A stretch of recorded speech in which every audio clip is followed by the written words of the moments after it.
श्री गणेशाय नमः। हर हर महादेव। श्री कृष्ण जन्माष्टमी की कथा। द्वापर युग में पृथ्वी पर राक्षसों के अत्याचार बढ़ने लगे। पृथ्वी गाय का रूप धारण कर अपनी व्यथा सुनाने के लिए तथा अपने उद्धार के लिए ब्रह्मा जी के पास गई। ब्रह्मा जी सब देवताओं को साथ लेकर पृथ्वी को विष्णु के पास क्षीर सागर में ले गए। उस समय भगवान विष्णु अनंत सैया पर शयन कर रहे थे। स्तुति करने पर भगवान की निद्रा भंग हो गई। भगवान ने ब्रह्मा एवं सब देवताओं को देखकर उनके आने का कारण पूछा तो पृथ्वी बोली, भगवान, मैं पापों के बोझ से दबी जा रही हूँ, मेरा उद्धार कीजिए।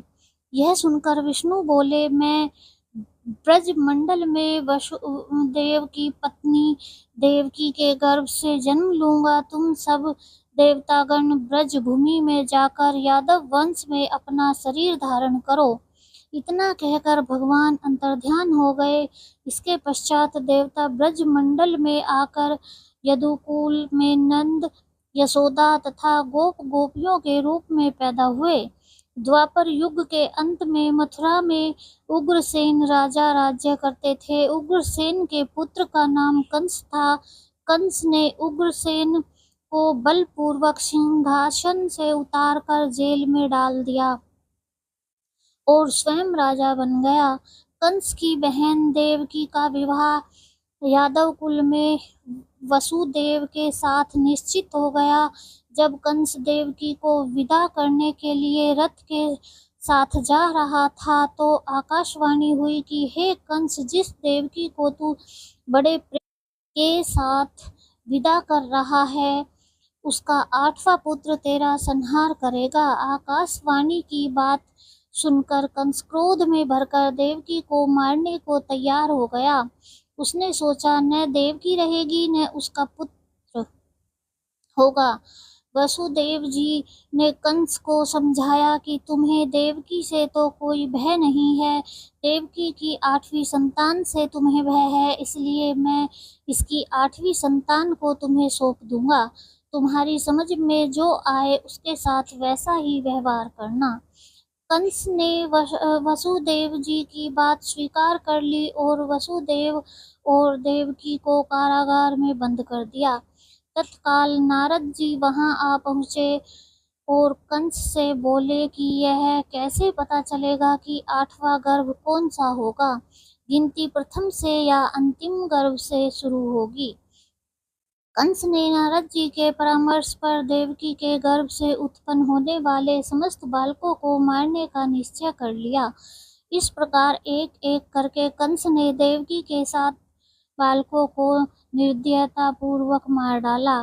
भाद्रपद के कृष्ण पक्ष की अष्टमी को रोहिणी नक्षत्र में श्री कृष्ण का जन्म हुआ। उनके जन्म लेते ही जेल की कोठरी में प्रकाश फैल गया। वसुदेव देवकी के सामने शंख, चक्र, गदा एवं पदाधारी चतुर्भुज भगवान ने अपना रूप प्रकट कर कहा, अब मैं बालक का रूप धारण करता हूँ।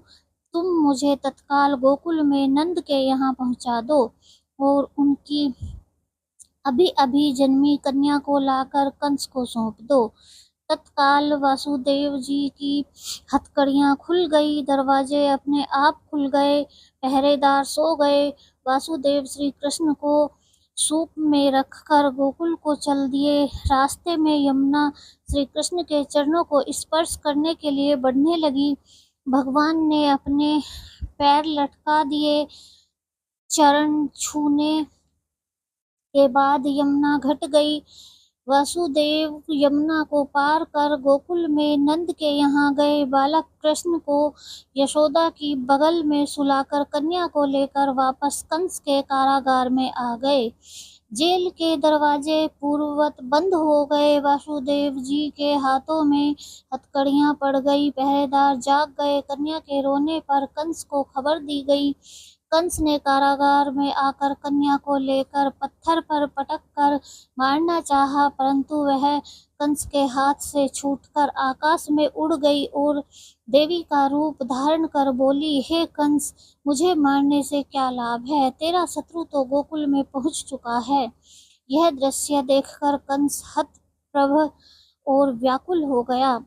कंस ने श्री कृष्ण को मारने के लिए अनेक दैत्य भेजे। श्री कृष्ण ने अपनी अलौकिक माया से सारे दैत्यों को मार डाला। बड़े होने पर कंस को मारकर उग्रसेन को राजगद्दी पर बैठाया।